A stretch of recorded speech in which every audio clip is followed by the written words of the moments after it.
के घर को अपना घर कहा जाता है।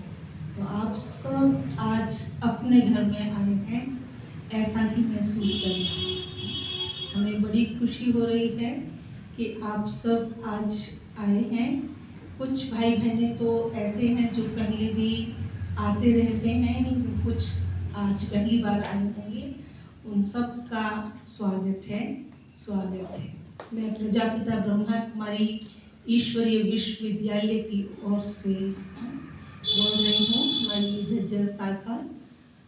आप सबको मालूम होगा कि ये संस्था विश्वव्यापी संस्था बन चुकी है और इसकी स्थापना सन 1937 में हुई थी और बंटवारे के बाद फिर 1951 में भारत में आए और भारत में आकर माउंट आबू में हेडक्वार्टर स्थापित हुआ। वहाँ से सेवाओं का दौर शुरू हुआ। सेवाओं का दौर शुरू होते होते आज इतना फैल चुका है कि सारे भारतवर्ष के अंदर इसकी लगभग 8,500 ब्रांचेस हैं और 140 देशों के अंदर हमारी ये सेवाएं चल रही हैं। ये इंटरनेशनल हेडक्वार्टर इसका माउंट आबू में है।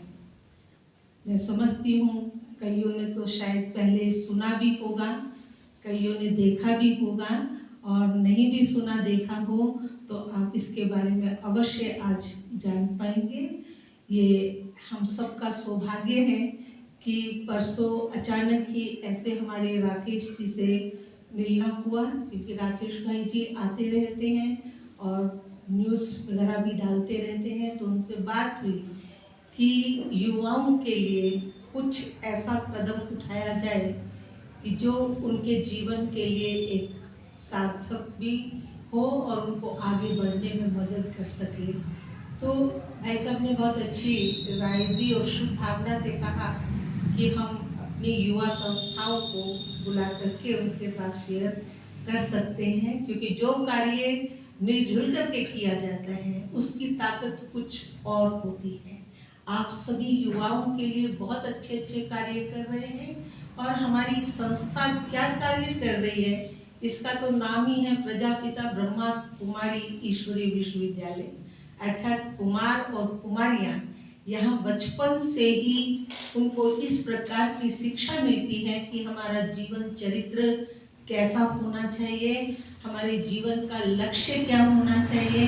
भारत एक ऐसा देश है जिसके अंदर देवी देवताओं की आज तक भी उनके जड़ चित्रों की मंदिरों में पूजा हो रही है। तो कोई समय तो ऐसे भारत के अंदर देवी देवताएं होकर गए हैं जिनका यादगार आज तक भी हम मनाते और पूजते आते हैं। तो ऐसा जीवन कहा भी जाते मानुष को देवता किए करत ना लागी बात। मनुष्य को देवता करने में भगवान को देरी नहीं लगी। लेकिन मनुष्य आज हम हैं और देवता कब थे? वो सतयुग में देवताएं थे। अभी फिर मनुष्य से देवता बनने के लिए हमें वो देवताई गुण यहाँ सीखने होंगे, क्योंकि आत्मा के साथ सिर्फ संस्कार साथ में जाते हैं और कुछ साथ नहीं जाता। जो आत्मा कर्म करती है, कर्म का प्रभाव अच्छा व बुरा आत्मा के साथ जाता है। तो ये संस्था एक हमारे जीवन के अंदर जहाँ से कोई भी अच्छाई और बुराई का संचार होता है वो कहाँ से होता है? सबसे पहली उपज हमारे मन में होती है, संकल्प में होती है, पीछे वो वाणी और कर्म में आती है। तो अगर उस चीज को मनसा से ही कंट्रोल कर लिया जाए, संकल्पों पर ही जीत पा ली जाए, तो आगे कर्मणा में आने की मार्जिन समाप्त हो जाती है।